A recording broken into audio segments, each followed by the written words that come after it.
Political, entertainment, sports और हर तरह की न्यूज़ के लिए फेस न्यूज़ चैनल सब्सक्राइब करें और इंस्टेंट अपडेट्स के लिए बेल आइकन ज़रूर दबाएं।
रमज़ान के मुबारक महीने में जन्नत के दरवाज़े खुल जाते हैं और दोज़ख के बंद हो जाते हैं और सभी मुसलमानों को हिदायत दी जाती है कि दोज़ख को से बचने का और जन्नत कमाने का वक्त है।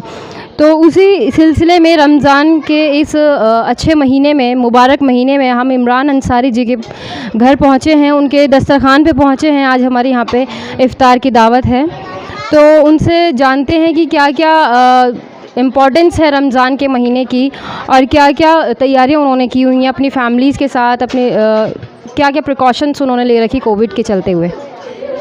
तो अस्सलाम वालेकुम। वालेकुम सलाम। आप मुझे बताइए कि कोविड के चलते हुए भी सारी चीज़ों को मैनेज करना कितना मुश्किल हो पा रहा है रमज़ान के चलते? देखिए, रमज़ान में क्योंकि बहुत मुबारक महीना रमज़ान का, लेकिन क्योंकि इस वक्त जो कोरोना वायरस की बीमारी चल रही है कोविड के ताल्लुक से, ये एक तरह से बड़ी मुश्किल वक्त है हमारे लिए, पूरे तमाम मुसलमानों के लिए, पूरे हिंदुस्तानी कौम के लिए बहुत मुश्किल का वक्त है। लेकिन क्योंकि माह रमज़ान का जो मुबारक महीना है अल्हम्दुलिल्लाह हमारी ज़िंदगी के अंदर आया, तो इसको हम बड़े खुशियों के साथ मनाते हैं। लेकिन क्योंकि इस बीमारी के ऐसे मौके पर आ रहा है तो अंदर से दिल खुश नहीं है, और क्योंकि बहुत ज़्यादा महामारी है, बहुत ज़्यादा मौतें हो रही हैं, लिहाजा उसके ताल्लुक से हमें एहतियात बहुत बरतनी पड़ रही है और पड़नी चाहिए, एहतियात करनी चाहिए। क्योंकि एहतियात हम जितनी ज़्यादा करेंगे उतना ही हम लोगों का भला होगा और उतना ही बीमारी से हम लोग दूर रहेंगे। तो मैं समझता हूँ कि हम चाहते हैं कि इस ऐसे मौके के ऊपर तमाम हमारे जो अहले खाना है वो भी और हम भी बड़े एहतियात के साथ हम लोग रोज़े रखते हैं, इफ्तार करते हैं और तमाम इबादतें करते हैं। और इंशाल्लाह आप देखेंगे आज की तारीख में आप जब हमारे घर तशरीफ़ लेकर आए हैं तो आप देखिए किस तरह से हम पूरी फैमिली के साथ में अपनी रमज़ान की खुशियाँ मना रहे हैं। जी, आपका नाम? मेरा नाम सैयद फैसल। अच्छा, आप इमरान जी के क्या लगते हैं? दामाद हैं। तो ये आप बताइए कि आप कहाँ से बिलोंग करते हैं? आप कहाँ? बेसिकली हम सब ओल्ड दिल्ली से ही बिलोंग करते हैं। मेरी रिहाइश किशनगंज, मोहल्ला किशनगंज से है। तो मतलब क्या सिमिलैरिटीज़ हैं या क्या डिफरेंस आपको देखने को मिला कि लास्ट ईयर के रमज़ान भी ज़्यादा अच्छे नहीं रहे थे, वो भी लॉकडाउन में ही रहे थे, तो अब भी हैं, लेकिन डिफरेंस क्या है? तब बीमारी कम थी, अब बीमारी ज़्यादा है, तो आप क्या प्रिकॉशंस लेते हैं? डिफरेंस क्या है? डिफरेंस तो बहुत ज़्यादा हो चुका है, लास्ट ईयर से भी बहुत ज़्यादा हो चुका है। जैसे आपको मालूम है कि लास्ट ईयर भी कोविड की लहर बहुत तेज़ थी और इस बार तो मामला हद से ज़्यादा बिगड़ता ही जा रहा है। तो एक खुशी है रमज़ान की, लेकिन एक गम भी है, क्योंकि हमारे बहुत ही करीबी ताल्लुक़ से कई लोग हैं जिनका इस कोविड की वजह से इंतकाल हो गया, तो गम है बहुत ज़्यादा। तो यही है एक मैसेज कि हम बहुत ही सुकून से और बहुत ही एहतियात बरतते हुए इस ईद को हम मनाएं, इस रमज़ान के महीने को हम गुजारें। लेकिन सबसे इम्पॉर्टेंट जो चीज़ होती है वो है कि हम ईद की तैयारी में जो लोगों को देखते हैं, जो लगे रहते हैं, तो अल्हम्दुलिल्लाह इस बार मुस्लिम पूरी प्रिकॉशन ले रहे हैं। ना मार्केटिंग का सिलसिला है, ना शॉपिंग का सिलसिला है। यहाँ पर भी माशाल्लाह हमारे father in law Mohammad Imran Ansari साहब ने एक गेट टुगेदर रखा कि एक जो गम बना हुआ है, गम का माहौल बना हुआ है, तो आपस में मिलेंगे जुलेंगे तो इंसान का थोड़ा दिल बहलता है। तो ये बहुत ज़रूरी चीज़ें हैं, लेकिन मैसेज यही है कि हमारी पूरी कौम को इस हालात को देखते हुए बहुत एहतियात बरतनी चाहिए और जो सरकार ने जो भी गाइडलाइंस दे रखी हैं उसके अकॉर्डिंग हमें काम करना चाहिए। देखिए, इसके बारे में तो पूरे देश को संदेश देना चाहूँगा। ये हमारे देश में एक गंगा जमुना तहज़ीब है जिसको कहते हैं हिंदू, मुस्लिम, सिख, ईसाई, ये जो भाईचारा है, ये सबसे बड़ा संदेश यही देना चाहूँगा कि इसको कायम रखें। ये कोरोना से पहले कि कोई चीज़ है वो हमारे देश के अंदर आपसी भाईचारा है। यदि इस भाईचारा नहीं रहेगा तो कोरोना महामारी से हम कैसे लड़ेंगे? और उसके लड़ने के लिए हमें एक होना पड़ेगा, एक दूसरे की ऑक्सीजन बनना पड़ेगा। ये ऑक्सीजन जो आर्टिफिशियल हम ले रहे हैं उससे कहीं बड़ी ऑक्सीजन जो है हम लोगों का प्यार है। वो सब कुछ हमारा साथ में रहेगा तो शायद हम लोग ज़िंदा रहेंगे, जीवित रहेंगे।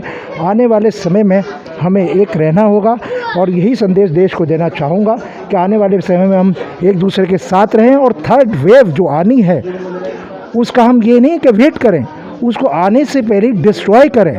और उसके लिए हमें मिलजुल कर काम करना पड़ेगा। मीडिया सहयोगों के भी हमारा साथ देना पड़ेगा और हमें भी सबका साथ देना पड़ेगा। तो सबका साथ सबका विकास, यही आखिरी नारा है। जो महीना है बहुत मुबारक महीना है, जिसके अंदर हम ज़्यादा से ज़्यादा इसके अंदर दुआएं करें। और इस बार भी ये महीना कोरोना वायरस के वबा के अंदर ही आया है। और जैसा कि लोग बाग ज़्यादातर एहतियात नहीं बरत रहे और बाज़ारों में फिर रहे हैं। और मैं सभी से लोगों से ये कहना चाहता हूँ कि अगर आप मुसलमान हैं तो आप रमज़ानों में रोज़े के बाद रात में जब जैसा आपको मौका लगे आप दुआएं करिए। अगर आप हिंदू हैं तो आप प्रार्थना करिए, अगर आप सिख हैं तो आप अरदास करिए, और अगर आप ईसाई हैं तो आप प्रेयर करिए। क्योंकि ये वक्त जो है ये एक लोगों का माशरे के अंदर थोड़ा सा इस तरह माहौल बन गया है कि हिंदू मुसलमान। तो हम लोगों को इन सब बातों को एक तरफ रख कर आपस में जो हमारे कल्चर है, जो हम अपने लोगों से अपने बड़ों से सुना है कि हिंदू मुस्लिम सिख ईसाई कि हम सब आपस में है भाई। तो हमको इस वबा का माहौल के अंदर जो ना सबको मिलकर लड़ना है। इसके अंदर जो भी बीमारी है लोगों की एक दूसरे से मदद करनी है, चाहे हम उनको खाना खिला के करें या हम उनको पैसे से करें या हम किसी भी तरीके से करें, लोगों की मदद करनी है। और जो ये जिस तरह का माहौल चल रहा है कि अब आखिर का रमज़ान चल रहा है, आखिर का अशरा है, ये हमारा 4 या 5 दिन रह गए हैं। तो लोगों से यही अपील मैं करूँगा कि आप ज़्यादा से ज़्यादा एहतियात बरतें, मास्क लगा के रखें। जो सरकार ने गाइडलाइन दे रखी है आप एहतियात के साथ अपने 2 गज़ की दूरी का एक स्लोगन हमारे यहाँ चल रहा है कि मास्क लगाइए, 2 गज़ की दूरी बना के रखिए, उसको फॉलो अप करिए। और ज़्यादा से ज़्यादा अगर आप उसकी एहतियात करें, लोगों को बताएं। अभी भी लोगों के अंदर थोड़ी सी नॉलेज की कमी है, लोग अगर नहीं कर रहे हैं तो उन लोगों से मैं अपील करता हूँ कि बराए मेहरबानी आप ये ना सोचिए कि कोरोना आपको नहीं होगा। ये होने वाली चीज़ है, किसी को भी हो सकता है। लापरवाही से ही हो रहा है, लापरवाही की वजह से ही बढ़ रहा है। तो जिनके लोग घरों से मर चुके हैं वो लोग ज़्यादा एहतियात करना है, जिनके अभी नहीं गए अल्लाह उनको अपनी हिफ्ज़ व मान में रखें। और यह है कि आप ज़्यादा से ज़्यादा अपना एहतियात रखें। देखिए अभी कोविड चल रहा है तो हमें ज़्यादा से ज़्यादा इसका एहतियात करना चाहिए।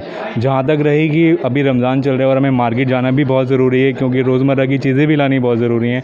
तो उसको देखते हुए बाहर जब जाएँ आप तो आप ध्यान रखिए। अभी मैं कहना चाहूँगा कि जैसे कि अभी हालात बहुत ज़्यादा बिगड़ चुके हैं, we are coming to wave 3, तो उसके लिए हमें डबल मास्क का यूज़ करना चाहिए।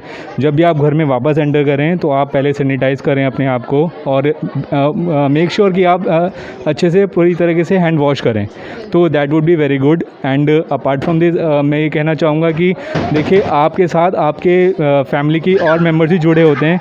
अगर आप अपना ध्यान नहीं रखेंगे तो आप अपने साथ साथ उन्हें भी इस सिचुएशन के अंदर डाल रहे हैं।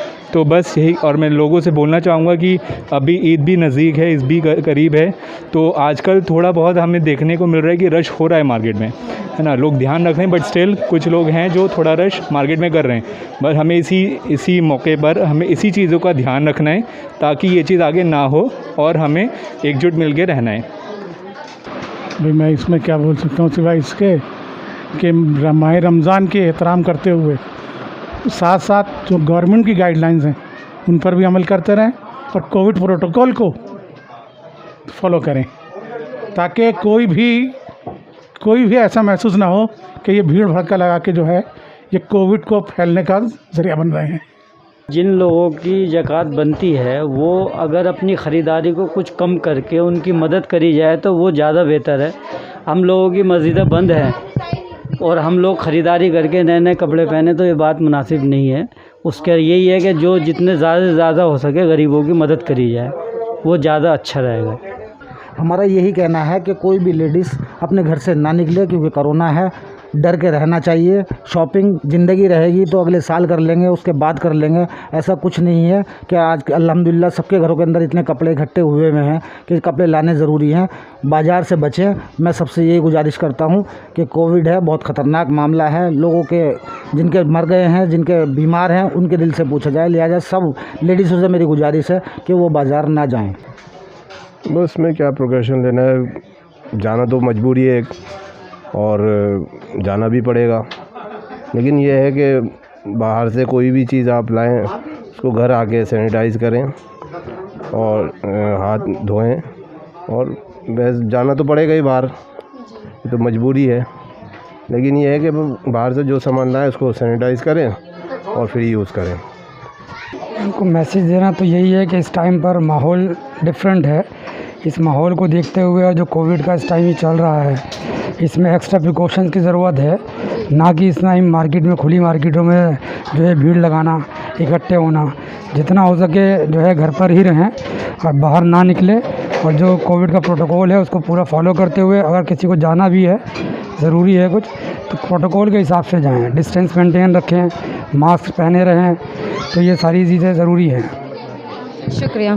तो जैसा आपने देखा कि हमने बहुत सारे लोगों से बात करी इमरान जी के यहाँ, तो यहाँ बहुत सारी प्रिकॉशंस भी रखी जा रही हैं, सब चीज़ सैनिटाइज़, अब बाहर से कोई आता है तो उसे सैनिटाइज़ करते हैं वो, और अफ्तार की भी बहुत अच्छा यहाँ पे प्रिपरेशन है। तो देखते रहिए मेरे साथ फेस न्यूज़।